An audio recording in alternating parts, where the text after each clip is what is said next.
Carlos Gimenez himself joins me right now. And Congressman, you asked the right question. I don't know how you can disagree with this. We had a spy balloon surveilling the country. We had police stations in America, and they continue in America. They have their own police here. We have our own law enforcement in America.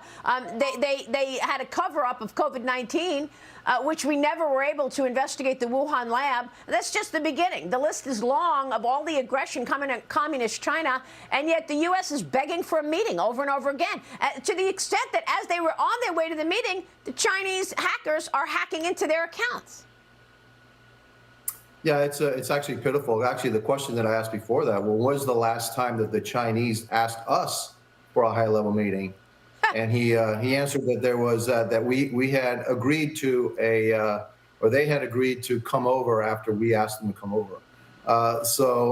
It is pitiful, and he just refused to answer that question. The answer is he can't remember the last time that the Chinese asked us for a high-level meeting. We continue to grovel, at the Chinese, asking for meetings with them, Yellen, Blinken, etc. Please have these meetings with us. And yeah, it makes us look very, very weak in the eyes of the world. Well, I mean, what should be the response? Because, the White House leaks this here and there, reports that they're going to put limitations on investing in companies that are producing chips and quantum. The House Select Committee on China sent letters to 4 U.S. venture capital firms yesterday demanding information about the firms' investments in AI, chip makers, and quantum computing companies in China, Congressman. But, I noticed Sequoia wasn't on the list to get a letter. Sequoia has Sequoia China, Sequoia the U.S. This is one of the premier venture capital firms in America. And yet, a major Chinese individual was running it for the longest time. He was actually a member of the Communist Party. And the Sequoia says, no, this is separate. He runs Sequoia China. That's Neil Shen. He doesn't run Sequoia U.S. But look how many investors they've been able to get into Chinese companies and big money investors in America, pretty much funding the expansion of the CCP. Yeah, and not only that, but funding the expansion of the CCP in the area of artificial intelligence. And artificial intelligence, whoever wins the artificial intelligence race is going to have a very dominant position in the world. Look, Maria, artificial intelligence is going to be the way that the wars are fought in the future. Wars will be fought in the future with robots and automated vehicles, unmanned vehicles, and artificial intelligence is key to all of that. We have to win this race for artificial intelligence. And I can't believe that American companies, American venture capitalists actually funding our major adversaries' efforts in the area of artificial intelligence. Chasing a buck is going to come back and bite you in the rear one day, and bite us all in the rear one day when we find ourselves under the boot of the Communist Chinese Party.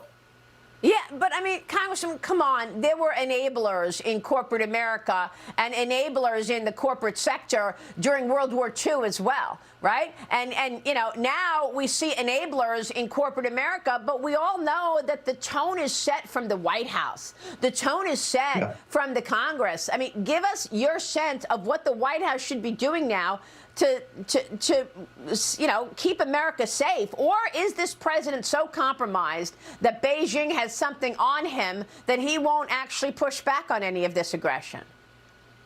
Well, that's the key. That's the key question, isn't it? Is this president compromised? And yeah, I believe, and I have believed for some time, that this president is compromised. The 1023 form that was made public yesterday says it all. When Burisma, the executive from Burisma, the owner of Burisma, says that they paid the Bidens $10 million, 5 to one Biden, 5 to another Biden, names the big guy. And then, lo and behold, Joe Biden's, threatens the Ukrainian government with $1 billion, withholding $1 billion if they don't fire the prosecutor that's actually looking at Burisma. So, yeah, I do believe that this president is compromised. And the Democrats can yell and scream all they want about, gee, there's nothing there. Yeah, there's something there. There's a lot of smoke coming out of that White House right now. We need to keep on investigating. And frankly, I think we focus way too much on Hunter Biden. Hunter Biden is the president's son, but he doesn't have his finger on the trigger, and he doesn't make the decisions. It's Joe Biden. And if Joe Biden is compromised, then this country is in dire straits. Yeah, and Chairman Jamie Comer has said that many times. Todd Pyro, jump in here. Comer has told us they are investigating Joe Biden, okay? Not Hunter Biden, Joe Biden, because of his involvement in these business deals and influence peddling going on for a decade, according to House Republicans. And I'm glad you brought that up because, Congressman, I want to ask you sort of not a normal question that I would ask in this kind of a circumstance, but we've all learned what came out in that document that was released yesterday. I'm curious, your colleagues, when you had discussions with them yesterday on the other side of the aisle, did any of them seem to care that Joe Biden was potentially implicated in a bribery scheme, $5 million to Hunter, but also $5 million to Joe? Because that seems like a big deal to me.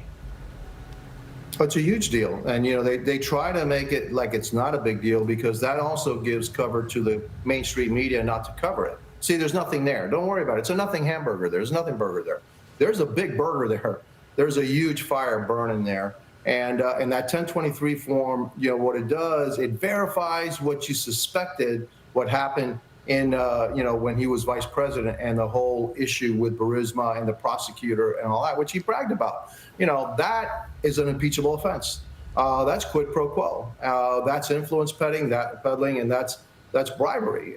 And so if that's just one company out of Ukraine that has something on the Bidens, and then we know that there are millions of dollars that have been flowing into the Biden family through Chinese companies, then everything that Joe Biden does, all the decisions that he makes, the things that make you go, hey, why did he do that? It all comes into focus if you look at it through the lens that, yeah, this president may be compromised. And I know it's difficult for people to believe this, but yeah, this could be the biggest political scandal in American history. Look, there's been presidents that have been corrupt before, but never presidents have been compromised by foreign adversaries.